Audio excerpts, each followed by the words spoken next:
18-year-old Muelmar Toto Magallanes, a construction worker, sacrificed his life during the wrath of Tropical Storm Ondoy to save more than 30 people from being swept away by the mighty torrent during the worst deluge in Philippine history. Now, Toto lies dead in a white coffin in the public gymnasium of Barangay Bagong Silangan, Quezon City. The people he saved were all standing at rigid attention around his coffin, all eternally grateful to the boy who saved their lives. Says the deary-eyed Muelmar, one of those saved by Toto. I shall forever be grateful to him because he saved me and my mother from drowning. It was 2 o'clock in the afternoon, and the nearby river was rapidly reaching our neighborhood. There was no time to evacuate. It happened so fast. The water submerged our house in just minutes. I thought that we will die there. Then this boy suddenly appeared to our rescue and pulled us from the flood.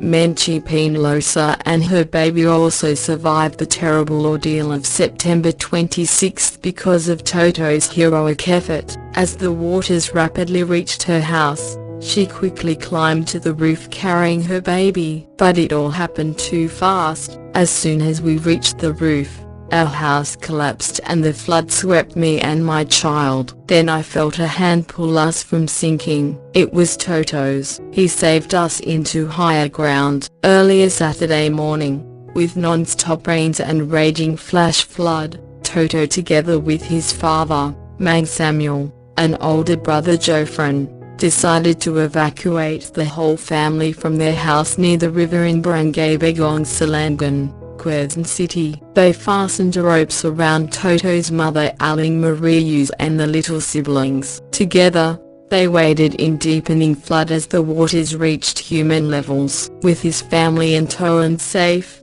Toto decided to go back to the neighborhood and rescued the people pleading for help. The rain grew stronger by the hour, and as the flood deepened, the torrent became mightier. In a few minutes, all houses were submerged. In the afternoon, no houses can be found in the neighborhood. It was a deluge, with people crying for help while clinging to whatever solid thing that they can hold on to. Little children and mothers were being swept by the flood. Though a powerful swimmer, Toto became exhausted, but he kept coming back into the deepening flood to rescue people. After saving a mother and a baby girl from the raging flood, Toto came back to save more people. But suddenly a solid wall of concrete collapsed that instantly killed him. His lifeless body was swept by the raging torrent. Toto's family didn't know what happened until the early morning hours of the following day. All night long, they were waiting for Toto to return. Toto's mother Aling Maria: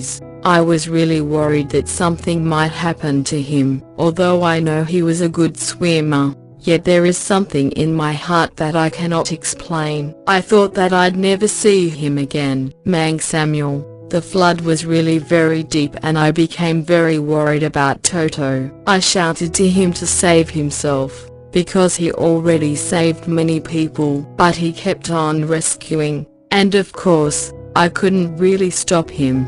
But deep inside I was very worried. The Magallanes family spent the whole night of stormy Saturday in the Barangay Evacuation Center, keeping vigil on Toto's return. Aling Maria says, "We didn't sleep all night. My eyes peered into the stormy darkness trying to figure out the arrival of my son. But he never came back." The news came the following morning. As the flood receded, the rescue team found Toto's lifeless body in a heap of debris left by the storm. His face and body bore large bruises. They wrapped Toto's body in a sheet of cloth and a neighbor identified it. Afterwards, they brought the body to Toto's family. It was 10 in the morning when Mang Samuel and Aling Maria heard the news. Aling Maria: At first, the people were saying that Toto was already found, but I couldn't be sure if they found him alive or was he dead already.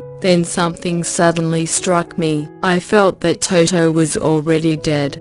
And I then suddenly felt that all the heavens had crashed on me. Meanwhile, All the others in the family were hoping that Toto would still be alive. They disregarded the rumors that Toto was already dead, but the denial was bound to be short-lived. In a moment, the rescuers came with a heap bundle, wrapped in a sheet. It was Toto's lifeless body. Toto, the heroic boy who saved numerous lives, had sacrificed his own life. He was dead. I felt like I wanted to die, too, laments Aling Marius, weeping.